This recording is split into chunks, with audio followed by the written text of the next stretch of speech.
Hey guys, how we doing? Thanks for joining me for another video today. I've got 3 stories for you this morning, 3 stories that have been sent in by viewers, and the good news is these are brand new stories to my channel. They've never been read out before. Okay, so the B-roll, the background video you're going to be watching today, I filmed a couple of weeks ago in a beautiful, beautiful beach town called Prambury. It's about 30 minutes south of Hua Hin. If you come to Hua Hin and you rent a scooter, I would definitely recommend going there. It's a little bit quiet, but it's nice for a day out, as you'll see on the video. Okay, let's jump into the first of 3 stories this morning. สวัสดีค่ะ I sent a couple of stories in before, one of which got into your first book.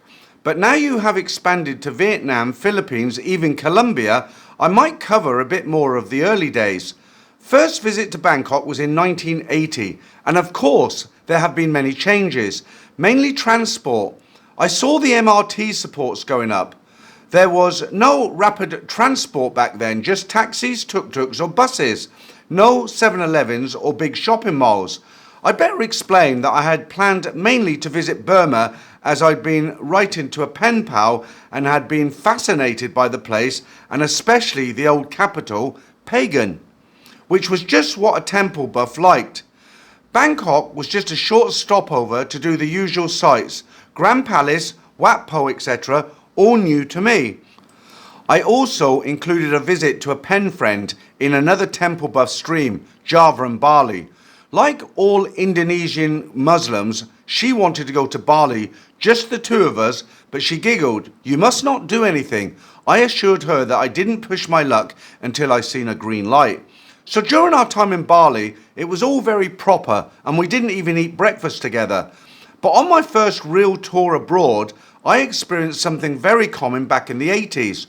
Not now, but a Western dude appearing in Asia would be mobbed by Asian college girls, all eager for some experience. The first day in Bali, where Maya wandered off on her own thing, I was entertaining half a dozen wide-eyed, so to speak, Indonesian Chinese, 2 spicy noodles, and they were egging each other on to get the first kiss. Well, it doesn't go further than saying what it was like back then, and nothing developed. Even with one little cracker who cut her holiday to travel with me to East Java temples. Separate rooms at the hotel because I was not sure about the commitment in view of the bad attitude. A day or so before I flew out, and she raged at me for using her Indonesian name rather than the Chinese one. On the return to Bangkok, I stayed in a small hotel in Sampeng while I was getting my Burma visit, and it was all different, even without the key, without the wooden tag you could leave on the table so the waitress would know which room to come to. The girl who came to collect the tray after I had a meal in my room offered more than a waitress service, and another time a middle-aged woman, but still a cracker, came offering massage, and so good was the additional service that I tipped quite generously. So when I returned after a tour around the old city walls and Golden Mount, where I avoided the guide by pretending to be Finnish with not a word of English, the massage lady turned up with a girl the age of her daughter, offering double the fun. It became a bit of a fad of mine, 2 at once after that. Now Burma then was a socialist republic and under the same military dictatorship that it is at the moment, and I am sure under Chinese control because it went capitalist and Western friendly just when that happened in China under Deng. But that was when I was married to my Burma girl and we were visiting during the winter and enjoying the advances in infrastructure, and never mind inflation where you paid a restaurant bill in bills of billion notes. Back in the 1980s, the Burma visa restrictions were tight, mere days, and I planned to make it work by 2 visits separated by a few days in Bangkok to get another visa. While battling through arrivals at Myanmar's capital, I was talking to a couple of backpackers in the Western national dress of grubby grey t-shirt and grubby grey knee shorts with buckles hanging down. They laughed at my white, specially made safari suit with bone pocket buttons and my tie in a Scottish tartan from Heathrow duty free as being so unsuitable for the climate, though I had an idea that looking smart made customs more agreeable. It didn't noticeably. When I got through into the arrivals hall, I was stunned to see a row of gorgeous girls in colourful Burmese dress all waiting to greet me. My contact had brought her friends along. They all came to the backpacker hostel. They avoided the state-run hotels where we occupied a table, and I noted my two backpackers at a nearby table watching me entertain these stunners with gratifying envy. So after visiting several tourist spots, they ferried me downriver on a 1910 built river steamer to their hometown, where I was entertained in the home of the best English speaker and probably best looking of the lot. No hanky-panky though, we had clicked at once.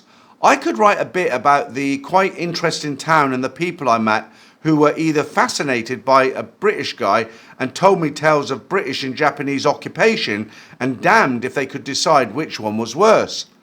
And then it was back to Bangkok on a Burma Airways jet, a tiny antique Russian aircraft where the cockpit door fell open and the pilot wore traditional dress and had his feet up on the dashboard.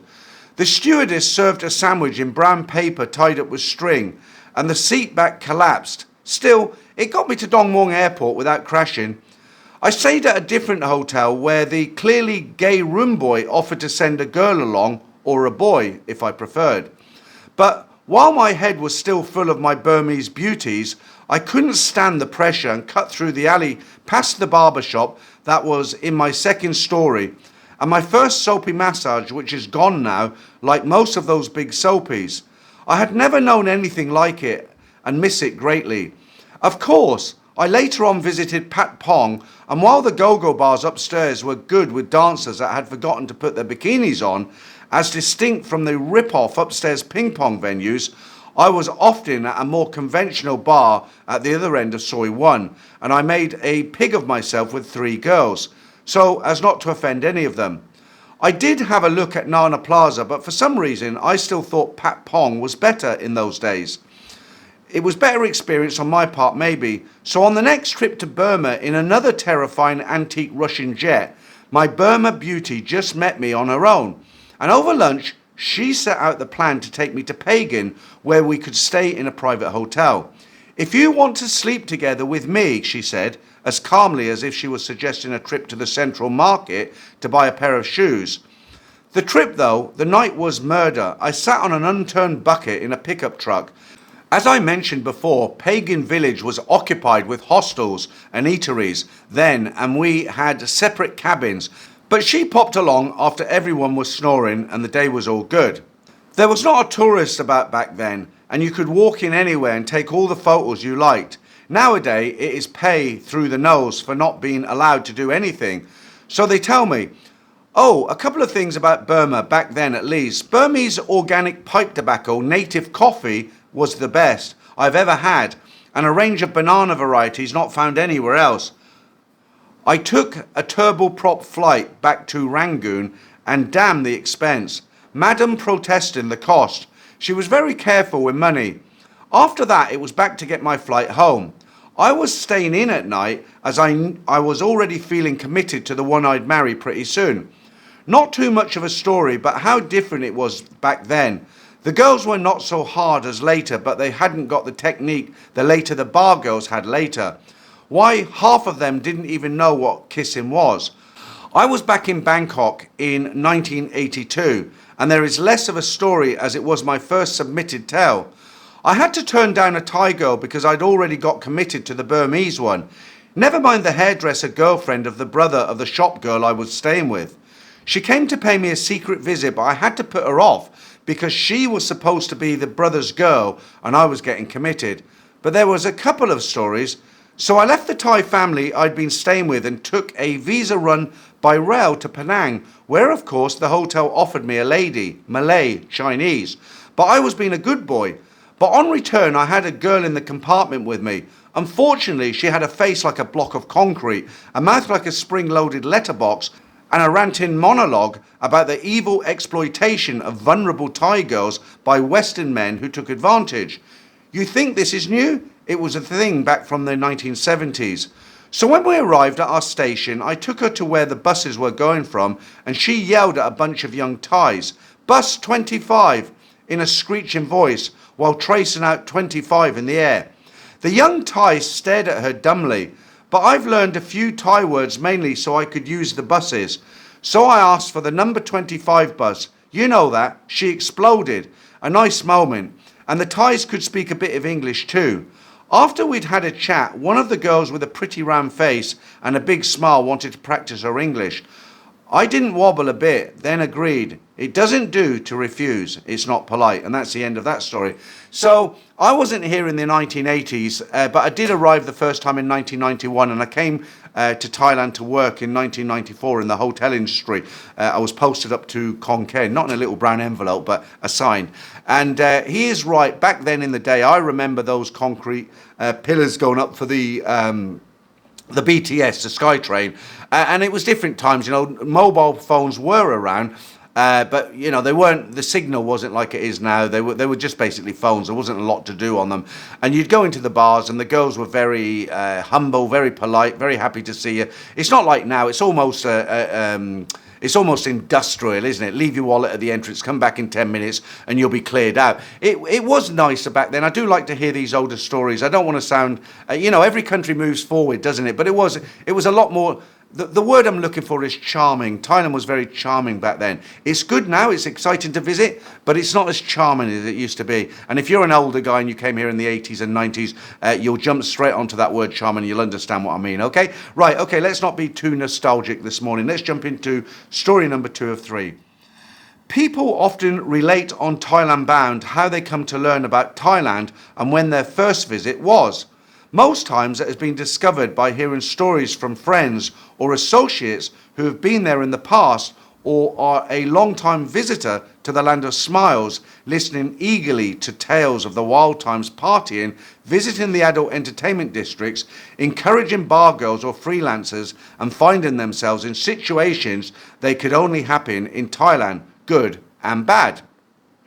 Most recently, YouTube and the internet sources are the most used to get a glimpse of the potential happenings there, and that can provide motivation to visit. When growing up in the mid-60s, there were only books and magazines in order to learn about an exotic destination. You could purchase a guidebook that detailed the local history, customs, and had travel tips. You read it and then took it with you on your trip or by reading magazines of the day. I was an avid periodical reader as they were free in our school library, and new issues of the magazines came out each month. Many of the magazines had a world view, and it introduced me to what was going on worldwide. I ate it up, periodicals such as Life and Look Where the Big Two of picture and story publications covering all topics. My favourite magazine was National Geographic, as the stories and pictures were amazing, and I would always imagine that I was in that picture or story. I was introduced to the famous French ocean explorer and was instantly attracted to the thought of being out at sea and exploring the depths by dreaming of a place so far away from the confines and the big muddy Mississippi. It was a nice escape. During that time, music was a big part of everybody's day by listening to radio, spinning records with friends, or by watching the Ed Sullivan Show on a Sunday night. I got hooked on surf music, not so much for the quality of the music, but it was the thought of being at a sunny beach scene surfing and living it even though you would be considered a surf bum. I thought that it would be a good way to live. It sure beat the farm chores that I faced year round for the rest of my life. In the mid-1970s, I was 1 year after having to register for the draft and was never called up. Many of my older friends had been inducted and served in the US military. Most of them had been stationed in Southeast Asia and had done R&R in Bangkok and Pattaya while in Vietnam or on visiting ships. The tales that were told by the guys who had been there were quite unbelievable and couldn't possibly be true, as we would listen in amazement and disbelief. A few Polaroids were often shared to prove the stories were true, and a few were quite racy. Travelling to foreign ports on a ship, partying with wild women, the drinking while on liberty seemed incredible. The opportunity to be involved in an occasional bar fight or scuffle with other nations, service members, or with a group of angry locals tossed in sounded like a great time as well. I had learned mostly about Thailand through the magazine High Times. It had articles and pictures from around the world, which was like reading National Geographic magazine for the underground party culture. I started drinking in high school and was considered a party jock, as most of my friends were. We partied and competed together in wrestling and American football and were quite successful in competition by winning championships at the conference and state level despite being teenage party kids of the mid-70s. Those were the times. Imported spirits were legendary and we had heard certain brands were sought after. We read High Times as if we were looking at Playboy magazine. The pictures were great and yes, we did read the articles. The thought of being able to experience these things in a distant place was beyond my imagination and reach. How does a young farm kid from the banks of the Mississippi River get into an exotic world location? I had to escape the cornfields to see and experience those places I had read and heard so much about.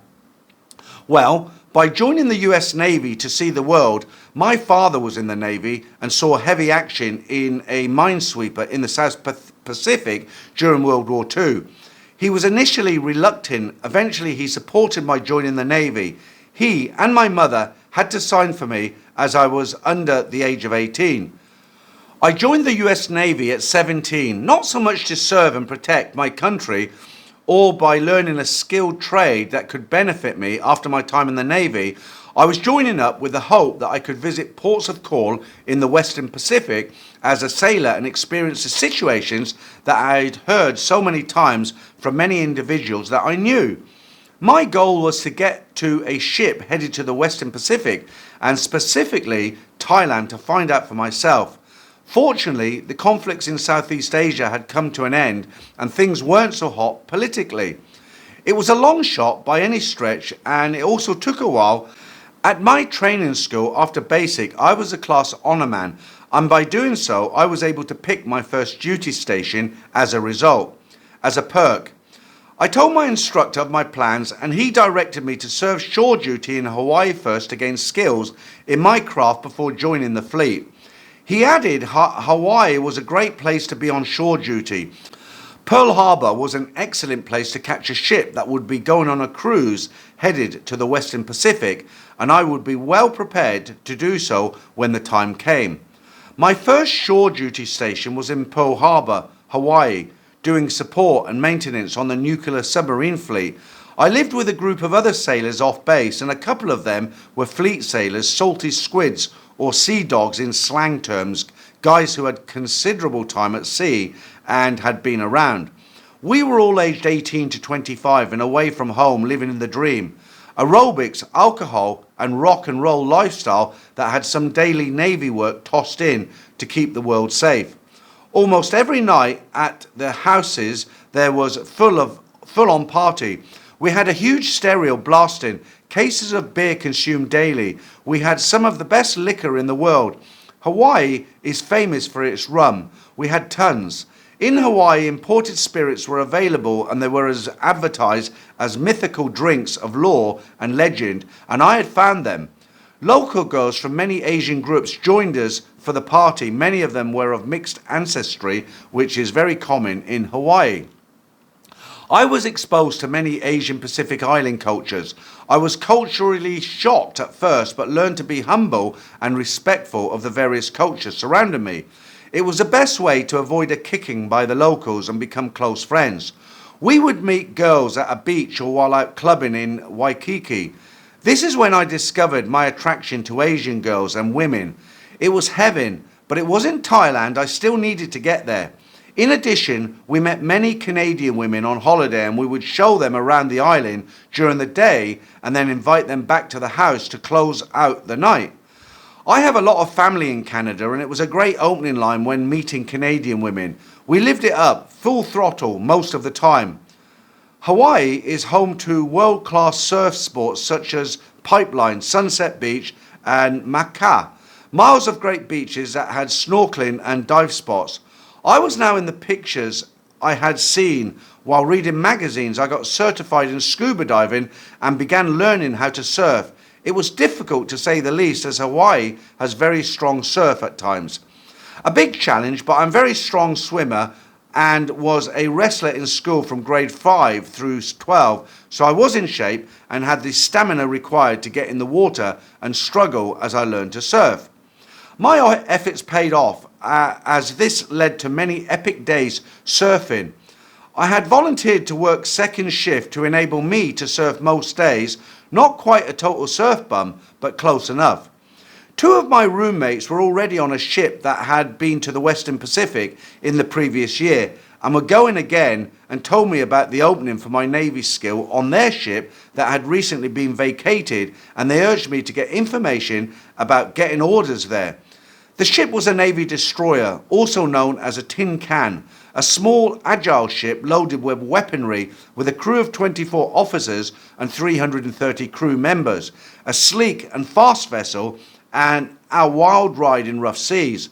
I was successful in getting the orders cut, and now after 2.5 years of waiting, my cruise date was set. This was early 1979. We were part of a carrier task force that included other combat ships and a couple of submarines. It was scheduled for a Western Pacific cruise, a Westpac 2 months after I arrived on board. Japan, Korea, Philippines, Singapore were all ports of call before Pattaya and Bangkok. We were scheduled to go to Australia, but a little incident in Iran occurred on November 4th, 1979, that had us turning around en route to Australia. This was the beginning of the Iran hostage crisis, and we ended up being on station in the Indian Ocean for 101 days in support of the situation. No Australia for us this time. We got lucky and were able to return back to Pattaya and Singapore before heading back to Hawaii. Not a bad break. Hours of standing watches with multiple combat drills daily for battle readiness and wandering below decks in engine spaces to keep the ship steaming. Living conditions can be described as just a notch above a county jail in many ways. I always chuckle a bit when I listen to stories on Thailand Bound where a person describes their brutal 10-hour flight to Bangkok, suffering jet lag and feeling the heat and humidity in Thailand for the first time, or sleeping all day after a night of partying in Thailand. Our cruise took 220 days to Thailand, with our little detour to the Indian Ocean during the Iran crisis tossed in. We worked in hot engine rooms where temperatures can reach 130 Fahrenheit when steaming near the equator. 6 hours on, 6 hours off, every day non-stop until you pulled in at your next port of call. It wasn't a 2-week holiday or longer for us to enjoy our visit. It was 5 or 6 days tops in each port for US sailors. We had to always work the next day at 7 a.m. No sleeping in at all. You had to answer the bell without fail. This was a hardcore existence, both for work and partying. It was well worth it to all of us. The Thai girls held premium status as companions. They were almost shy, but in an inviting way. They were not brash and potentially dangerous like other bar girls in other ports such as Subic Bay, Philippines, Japan or Korea. Those girls could be sharks and we were the minnows, and you had to be on your guard most of the time. They could clean you out your wallet when buying them drinks or playing poker or pool, or they could easily brandish a fist or a knife if they were offended in some way or you were caught being a butterfly. Not so in Thailand. The Thai girls were so welcoming and warm in those days. They dedicated themselves to making sure that you were well cared for and looked after. They were there for you in all situations. Your every need was met: food, lodging, partying at bars, and they would arrange the drinks as we couldn't risk it. What would now be called a holiday girlfriend? Oh yes, the aerobics. It was magical and lived up to the stories that were told to us by others who had been there. After asking a girl to arrange some drinks, which they always did without hesitation, you didn't know if it was the police knocking at your door for some reason or was the bar girl you had sent out returning to continue the party as part of the full experience of being there, even though most of them didn't drink much. The police never did show up, thankfully, but the thought was always in your head. I went back to Thailand in 2022, just after COVID, and have made many trips since. It has changed so much. It had grown a bit during the Vietnam conflict when I first visited in 1979. It was still a mellow place to be compared to now. Even though there are many challenges in the Thai scene, I still enjoy much time there. Precious memories that have been created all the way. From my sailor youth to the present times, the memories have now mashed one and continue to build. My next visit is in March 2026. It will be for 2 months this time. I can't retire there fully, but will make long visits throughout the year, as now I have the time to do so. So actually, as reading this story in February, so I've now dated this video, he's actually coming next month, isn't he? So I hope he enjoys listening to this. The only thing I'd say about this that put a smile on my face is while reading this, he said it makes him laugh when people complain about a long haul flight. You know, they've been 10, 12 hours on a flight and they have to have a lot of rest before they're fully recovered. Well, bearing in mind, when we were all 18, 19 years of age, we could all do that. We could party all night, get 2 hours sleep and do a full shift the next day, okay?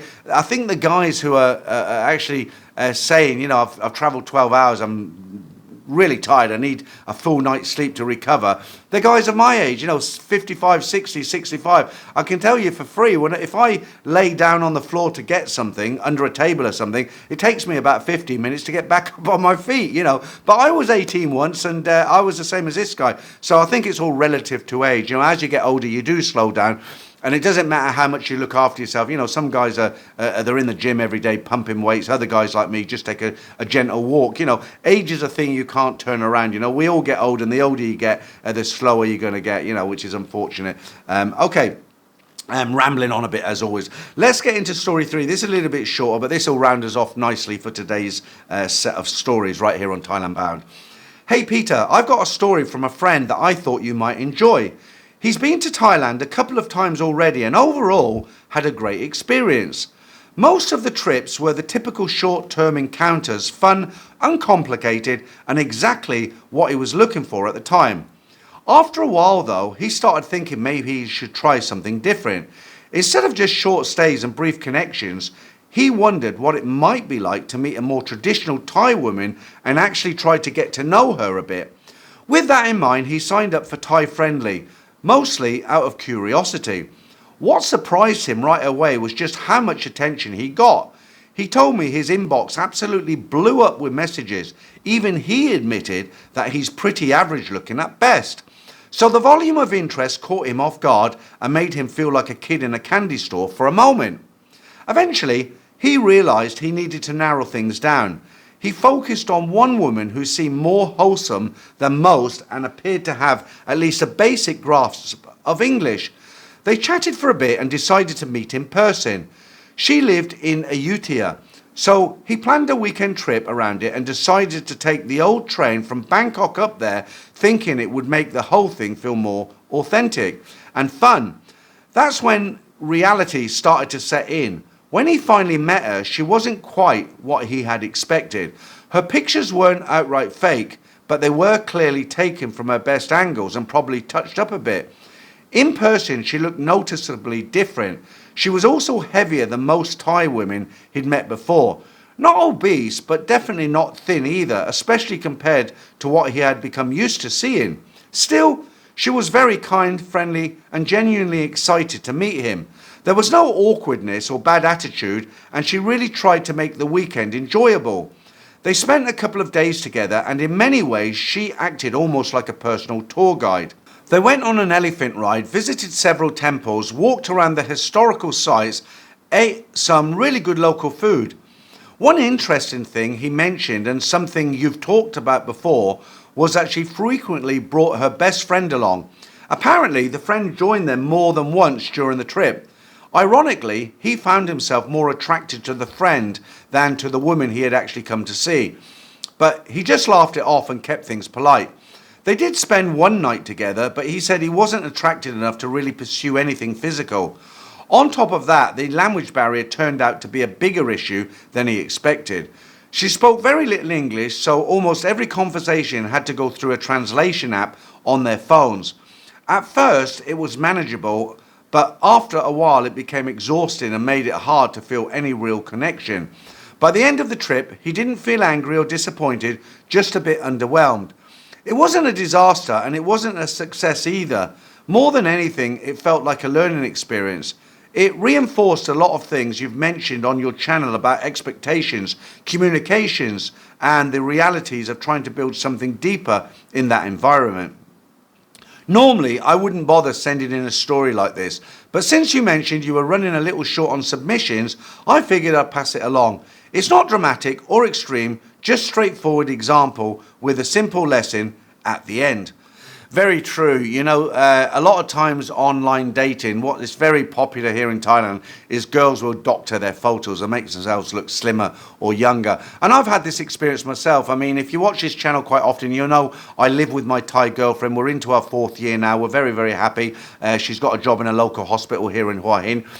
Leaves me on my own all day to do what I've got to do. But when I originally went on Tinder to meet a girl, I met one girl who, she looked beautiful. She was in traditional dress, and I thought, I've hit the jackpot here.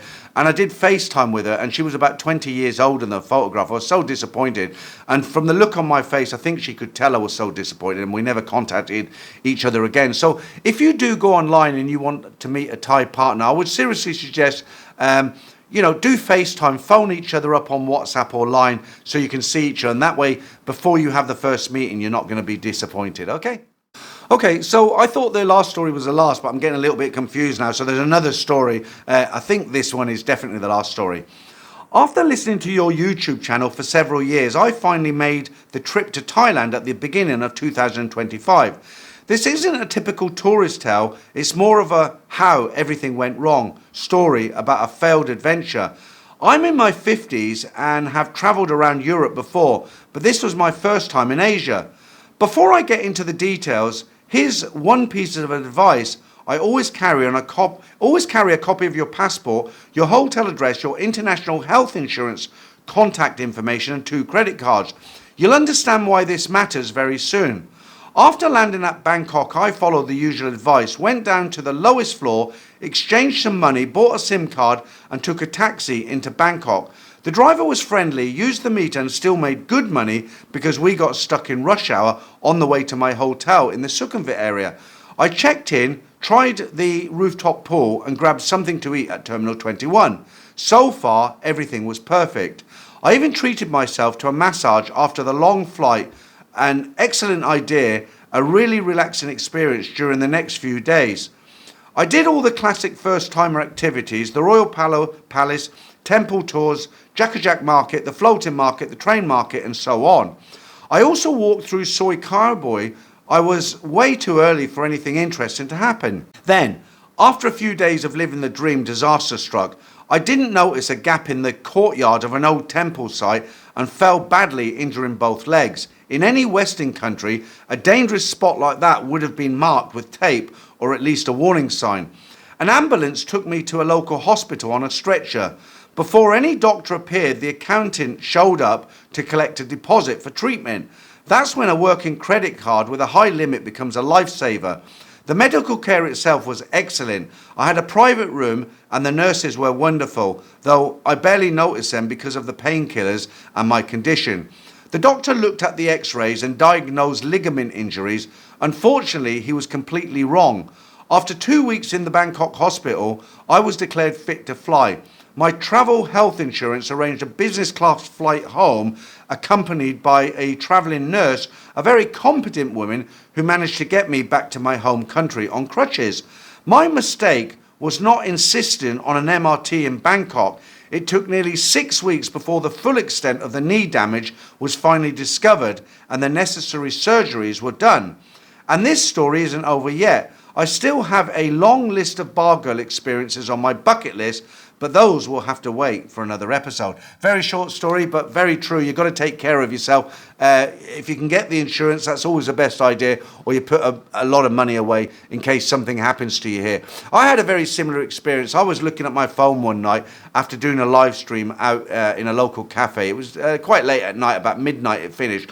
And I was walking from the pavement to the road, looking at my phone, not expecting anything different to what's normally there. You know, you step off the pavement onto the road and the pavement is normally, 8 inches down to the road. And this one was over a foot, probably about 35 centimetres. I don't know why it was so high, but looking at my phone, I stepped down and I fell down on my knees, which was very painful. I got up and I was able to walk, but what scared me, I was worried the next day, I would be I wouldn't be able to walk, basically. I would have great pain. Luckily for me, I woke up and I was 100% fine. You've got to be so careful. The pavements here, it's not a good idea to look at your phone while you're walking along. The pavements can be quite not very good, and you can fall over very easily. I've known guys to fall over and have to have hip replacements or very major surgery, you know, so you need to take care when you're walking around Bangkok. Okay, right, let's leave it there for now. Guys, if you're sitting on a story, please send it in. I'll change names, I'll make it anonymous. You can hear your story read out right here on Thailand Bound. For now, that's it. Thanks for listening to me today. I'll be back with some more stories. Have a good week, whatever you're doing. Thanks for listening.